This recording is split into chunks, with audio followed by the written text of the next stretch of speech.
Earth is the material after which our planet is named. We usually walk or build on it without due attention to its key role in sustaining life. Through urbanization and environmental degradation, soil is lost for the production of food, fiber, and timber. Soils provide the foundation for our daily lives. They are essential to feed us.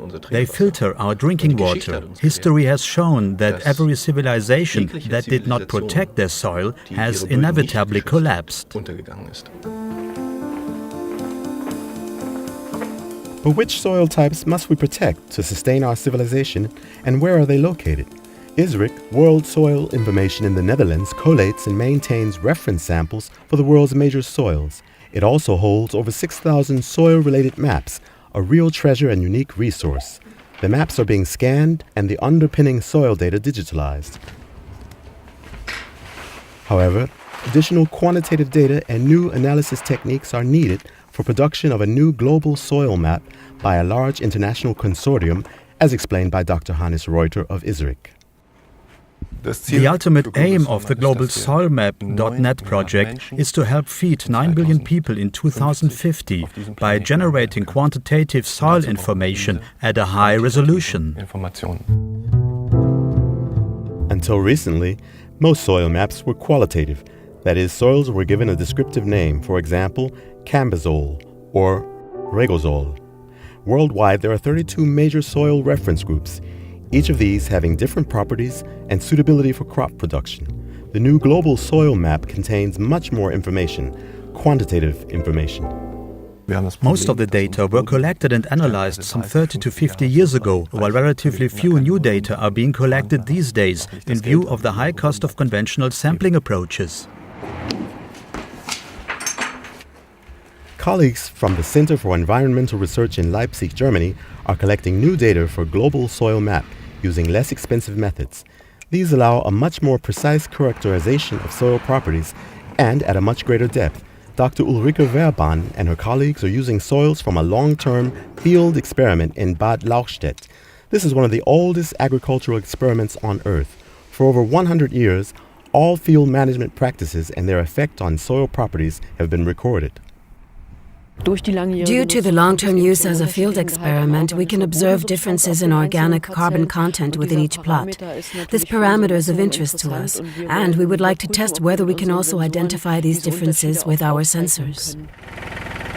Using a mobile gamma spectrometer, the scientists measure the radioactive decay of the different elements in the soil. Clay content is an important parameter of water retention capacity, the amount of organic matter as well as the soil's ability to sequester CO2 from the atmosphere.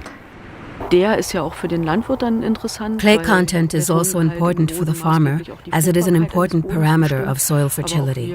From a research perspective, we are interested in clay content as it allows assessment of how different erosion types might affect a specific soil. Clay content of this black soil has been known for 100 years.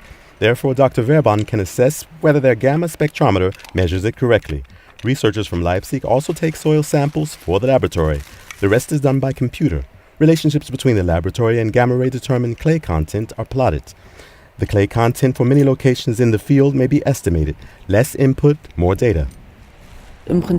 Similarly, some of our other sensors may be used for airborne observations. Therethrough, larger areas can be mapped more efficiently, using a limited amount of laboratory-analyzed soil samples for validation.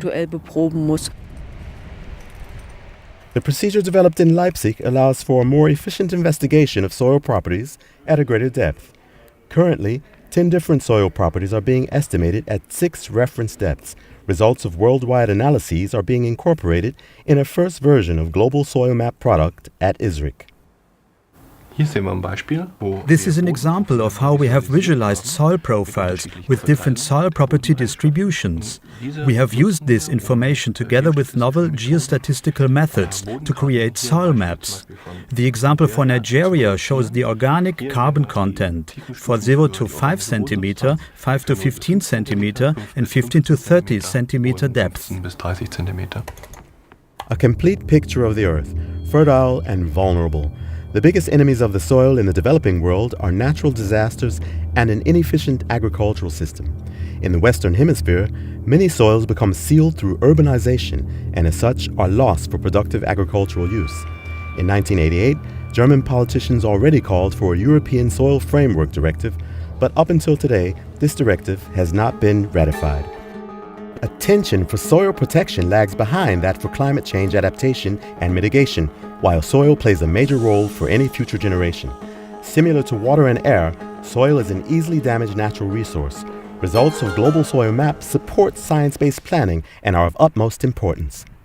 We are anticipating that a lot of decisions in the future will be based on being able to access our data in a known format, in a numerical format, and simply ingest it into models of dynamic processes like carbon sequestration or runoff or crop growth, and to decision-making algorithms. So, how much good land do we have, and therefore how much productivity can we expect to get?